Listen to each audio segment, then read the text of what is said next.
Salut et bienvenue sur la chaîne. Tout d'abord, j'aimerais vous souhaiter une très bonne année. Je suis désolée de ne pas avoir donné signe de vie. Malheureusement, j'avais beaucoup de choses à faire et j'avais pas de vidéo d'avance comme d'habitude. Et il fallait que je les tourne, il fallait que je trouve des sujets. Et du coup, j'en ai tourné deux, mais que j'ai zappé de monter. Donc, me revoici, me revoilà pour une nouvelle année qui démarre en fanfare. Et j'espère que cette vidéo vous plaira. Excusez-moi aussi pour la tête de merde que j'ai, mais j'avais un peu la flemme de faire mieux que ça. Vous pouvez pas faire mieux que ça. Du coup, cette vidéo va vous présenter mes lectures du mois de décembre 2020, donc du dernier mois de cette année merdique. Voilà. Première lecture du mois de décembre, il s'agit de Necromancia de Rose Beryl, qui fait 790 pages, que j'ai lu au format numérique. Donc c'est une histoire fantasy. Ça me fait penser un peu au Seigneur des Anneaux, enfin un medley entre le Seigneur des Anneaux et tout ce qu'on a pu connaître de ce style-là quand on était petit. Il se passe énormément de choses. 3 raisons de lire, des actions et des actions. La couverture qui est très belle, qui est bleue, donc forcément je peux que vous le recommander. Et puis une plume qui permet de lire hyper facilement le roman, c'est super agréable, c'est pas des mots alambiqués ou quoi que ce soit. Voilà, donc rien que pour ça, je vous le recommande. Deuxième lecture du mois de décembre, donc Moriarty, le tome 4, qui est un manga. Pourquoi le lire?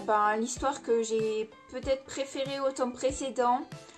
Toujours les graphismes qui sont super beaux, et puis il y a de l'action, il y a de la réflexion, de l'intrigue, des pouvoirs politiques et tout ça, et moi j'adore ça. Ensuite j'ai lu le premier tome de Goodbye My Rose Garden, qui est un manga.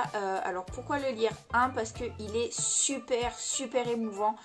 2, parce que c'est une histoire que je trouve vraiment originale, que je n'ai pas l'habitude de lire en manga, qui touche des cordes un peu sensibles.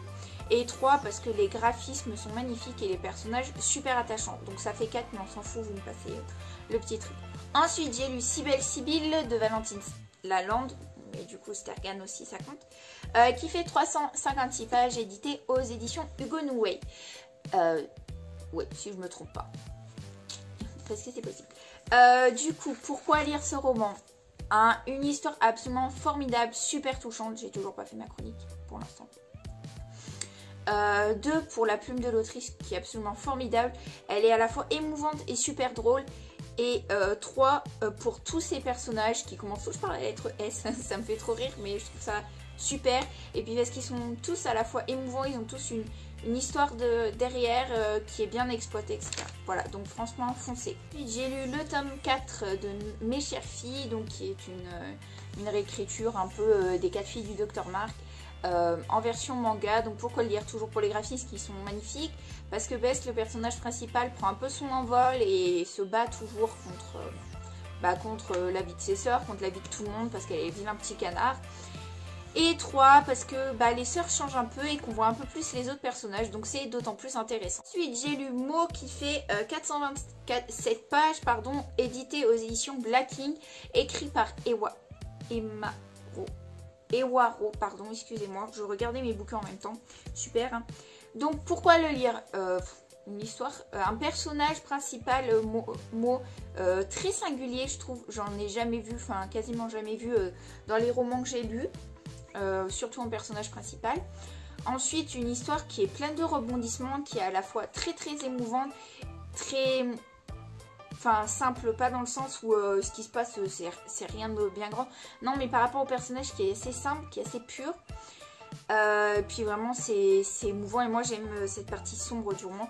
Et 3, puisque la couverture est magnifique et que la plume de l'autrice est sublime aussi. Alors là, c'est un peu un déchirement pour moi de trouver 3 points positifs, parce que je vais vous donner les mêmes. Donc j'ai lu Imagine-moi, le tome 6 de la saga Insaisissable de Taher et ma fille. Donc dans cette saga vous avez 6 tomes, les 3 premiers composent une saison qui, si vous n'avez pas lu la deuxième, à la limite vous pouvez rester sur la première. Si c'est un coup de cœur, restez sur la première. Et une deuxième saison qui se compose de 3 tomes aussi. Donc moi j'ai tous les tomes, ils sont là où on peut les voir, au-dessus de ma tête, juste là.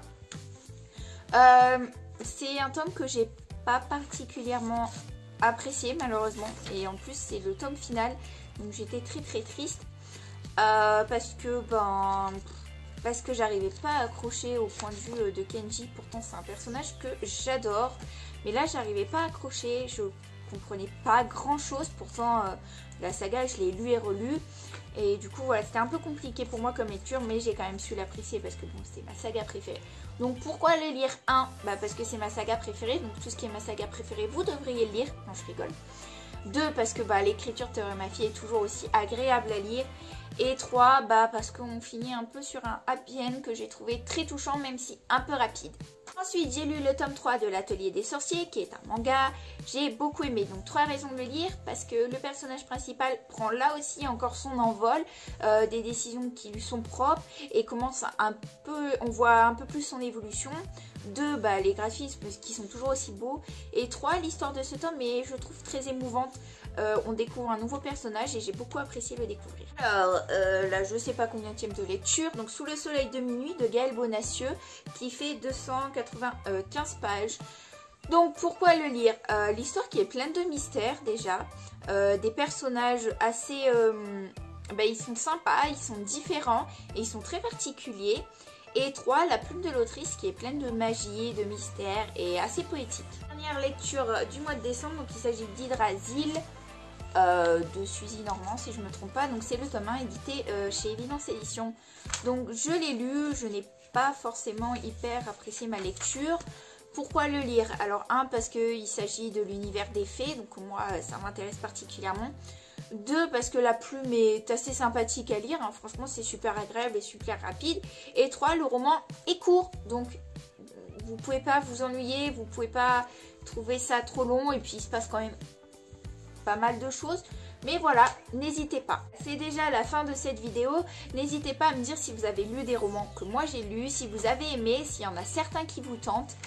Voilà, on se retrouve dans une prochaine vidéo rapidement, je l'espère.